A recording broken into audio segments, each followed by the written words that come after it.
Boa noite. Nós vamos apresentar a nossa primeira videoaula da disciplina de Noções de Obra de Arte Rodoviária, módulo 4, Curso Técnico de Estradas e FPI Campus Teresina, Zona Sul. Essa primeira aula tratará dos procedimentos básicos do projeto de interseções rodoviárias.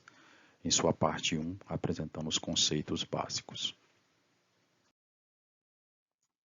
Os tópicos abordados em seus conceitos básicos são o conceito de interseção, categorias de interseções rodoviárias, princípio de projeto de interseções rodoviárias, condicionantes do projeto de interseções rodoviárias e, por último, categorias funcionais das vias e das interseções. Inicialmente, o primeiro conceito que devemos apresentar é o conceito de interseção rodoviária. A interseção rodoviária é uma área onde se cruzam uma ou mais vias e todo o aparato que está no conjunto, como rampas de acesso, rampas de descida, alças, faixas de livre conversão à direita, livre conversão à esquerda. Então, a interseção não é somente as vias, é as vias e a área em torno, para promover esse movimento, essa circulação de veículos de maneira segura e confortável. Um outro conceito importante que deve ser apresentado é o conceito de acesso. O acesso é um pequeno elemento rodoviário, diferente da interseção, que é uma coisa mais complexa, que permite que você faça a ligação entre uma rodovia e um lote lindeiro. Tá? Então, aqui nós temos um exemplo da BR-343, no sentido Teresina para Altos, onde você pode observar o acesso a um posto de gasolina. Além do acesso, a gente precisa apresentar o conceito de retorno. Tá? O que são retornos? São elementos rodoviários que permitem que você mude o sentido de deslocamento de até 180 graus. Aqui nós temos um exemplo de um retorno na Avenida João 23, no sentido Teresina Altos, à esquerda, e Altos Teresina, aliás, à direita, e Altos Teresina à esquerda. Tá? E o retorno é feito por esse modalidade de elemento protegido, que é esse aqui. Ó. Aqui é onde você pode fazer o retorno protegido. Vamos falar agora das categorias de interseções rodoviárias. Nós temos a interseção em nível, que são quando você tem vias que se cruzam na mesma altitude, e o exemplo que nós temos aqui é o exemplo da rotatória da Avenida da Universidade com a Avenida Raul Lopes, Teresina, Piauí. Você tem, no sentido leste-oeste, a Avenida da Universidade e no sentido norte-sul, a Raul Lopes. Observe que a ligação entre elas é feita em nível pela rotatória, com vários controles de acesso, tá? E por meio de pares e faixas laterais de conversão à direita livre, certo? Aqui nós vamos destacar as faixas laterais. Aqui é uma faixa lateral de conversão à direita livre da aproximação leste.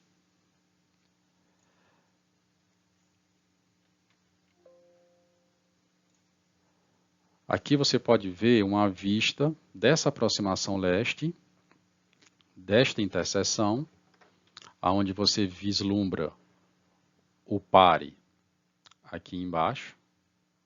Tá? Aqui você tem o pare e aqui à direita a faixa de conversão livre. Seguindo, nós temos aqui um exemplo de interseção em desnível, que seriam duas vias que se cruzam em altitudes distintas.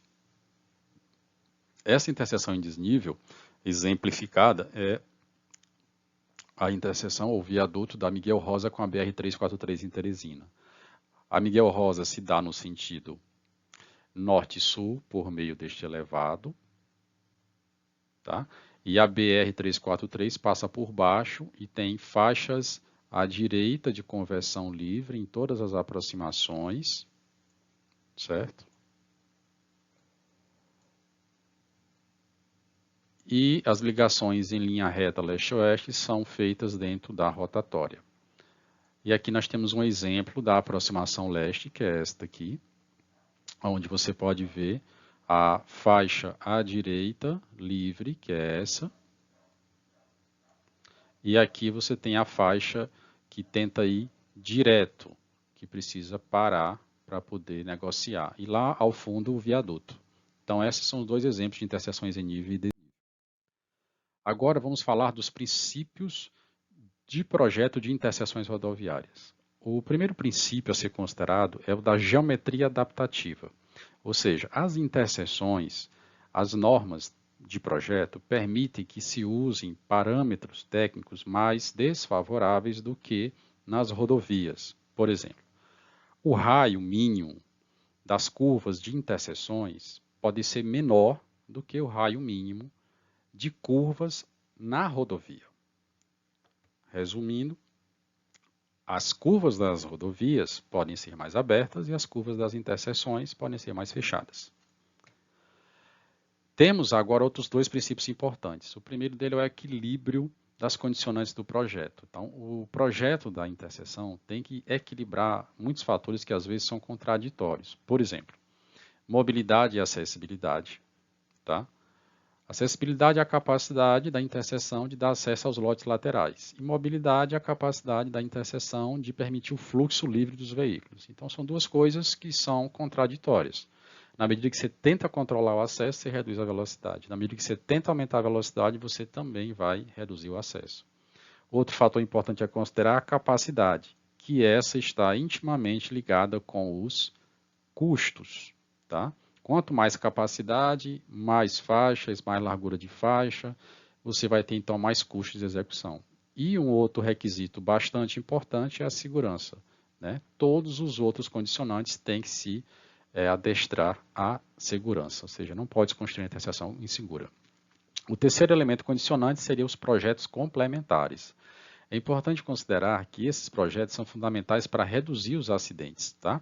Então, esses projetos principais seriam os projetos de iluminação, drenagem e sinalização, que garantem mais visibilidade para o motorista e para os demais usuários, uns dos outros, e informações sobre o uso adequado da rodovia, especialmente a sinalização.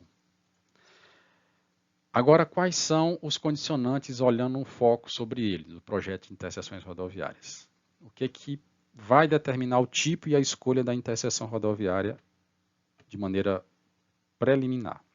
A primeira coisa é a topografia do terreno. Terrenos mais planos podem favorecer interseções em nível, como rotatória. Terrenos mais desnivelados, mais montanhosos, podem requerer interseções em desnível, como viadutos elevados, ou túneis, etc. Outro requisito importante, tá, é o volume e a composição do tráfego. Então, o que isso quer dizer? Quanto maior o volume de veículos que vai trafegar na interseção e quanto mais veículos pesados você tiver, por exemplo, você vai exigir mais infraestrutura na interseção. Provavelmente pavimentos de melhor capacidade de suporte, faixas mais largas. Ao contrário, se tiver menos veículos e os veículos forem mais leves, as características também do pavimento e dos acessos serão mais simples. Um terceiro condicionante seria a capacidade viária. Né? Quanto mais capacidade você quiser dar para a rodovia, provavelmente você vai tender a usar interseções mais complexas, como interseções em desnível. Um quarto elemento seria a segurança do tráfego, ou seja, a escolha que você fizer para a interseção tem que garantir, independente dos outros fatores, a segurança. E o outro condicionante importante é os custos de implantação e de operação. Quer dizer, a escolha da interseção tem que garantir custos economicamente viáveis e sustentáveis, tanto na hora da construção, como também na parte da operação. Aqui nós temos, esses condicionantes vão te permitir a escolha do tipo de interseção mais adequada. Falando ainda dos conceitos básicos, nós precisamos falar sobre as características funcionais das vias ou rodovias urbanas. Né? O que é a funcionalidade da rodovia? Porque isso condiciona muito a escolha da interseção rodoviária, tá? Do tipo de interseção. A classificação funcional compreende na função que a via vai ter dentro da malha rodoviária, se ela vai ser uma via expressa, arterial, coletora ou local. Então vamos conhecer essas funções, através de vias urbanas que são mais conhecidas dos alunos. As vias expressas são vias destinadas ao trânsito e de alta velocidade, geralmente entre 90 e 110 km por hora, e grandes volumes de tráfego, e há uma predominância de se promover mobilidade e em detrimento do acesso, tá? Porque se faz mais controles. E as interseções, quando existem, são em desnível para garantir a mobilidade. Aqui é um exemplo, tá, de uma via expressa, que é a BR-343, a entrada de Teresina. Você vê que a pista é dupla com canteiro central.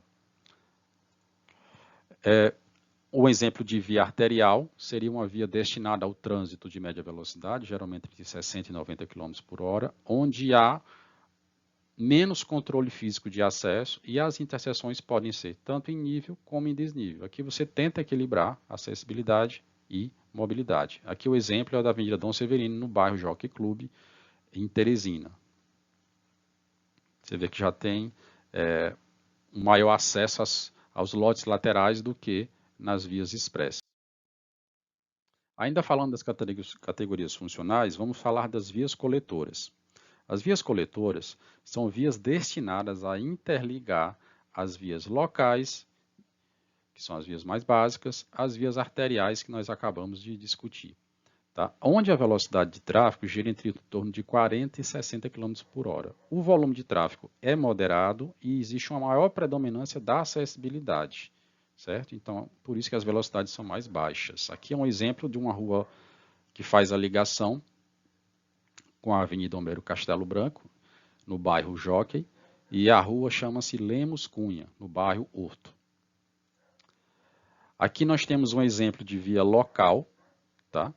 Já no outro bairro, que é o bairro Ininga, são vias de baixo volume de tráfego, geralmente inferiores a 40 km por hora, cuja principal função é promover o acesso dos veículos ao lote. Observe a diferença entre as duas vias. As vias locais, geralmente, são vias de uso residencial, tá?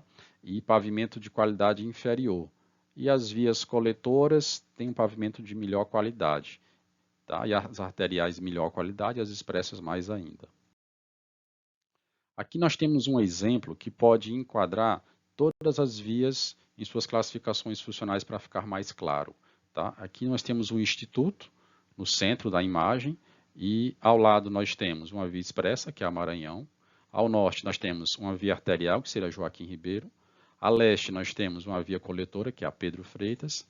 E ao sul nós temos uma via local, que é a Rua Valdivino Tito. Agora vamos mostrar um exemplo de combinação de vias com função, rodovias com função arterial e com função expressa. Aqui você tem a ligação entre o acesso para o município de Miguel Leão, que está ao oeste, e Teresina ao norte. Observe que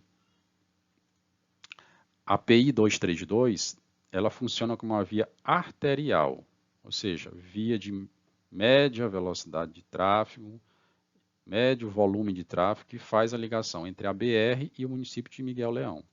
Já a BR tem função expressa, né? Pavimento de melhor qualidade, maior volume de tráfego, maior velocidade, certo? Esse tipo de rodovia, a ligação nesse caso, como nós temos uma arterial se ligando com a expressa, para as condições de tráfego reduzidas, porque a cidade de Miguel Leão é pequena, você pode observar que a interseção foi escolhida como sendo em nível, tá? E sinalização bem simples, bastando pintar sobre o asfalto. Não houve nem a construção de canteiros ou ilhas, certo? Então, aqui é um exemplo de combinação de vários fatores que escolhe a interseção, tá? O fator que nós estamos tratando é a classificação funcional, mas o volume de tráfego aqui também influencia. Vamos ver um exemplo onde a gente confronta duas vias expressas. Este exemplo você tem ao oeste a cidade de Teresina, a leste a cidade de Altos e ao sul de Meval Lobão. Esse exemplo é justamente a ligação do Rodoanel com a BR-343. Então, a BR-343 funciona como via expressa e o Rodoanel funciona também como via expressa. Então, como são duas vias de classificação funcional semelhante, fluxo de tráfego semelhante, exigiu-se uma solução de interseção em desnível. E aqui há de se destacar outro ponto importante. O fluxo de tráfego aqui tende a crescer e tende a ser muito mais de veículos pesados, o que força ainda mais o uso da interseção em desnível. E aqui nós temos algumas imagens em loco. Esse aqui é a alça de subida para o Rodoanel de quem vem no sentido Altos, para Teresina, mas quer acessar Temeval Lobão. Aqui é uma foto do viaduto, onde você tem a BR 343 passando por baixo e o Rodoanel por cima.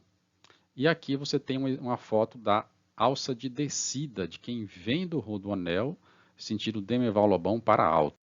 Agora encerramos a nossa primeira aula e muito obrigado pela atenção.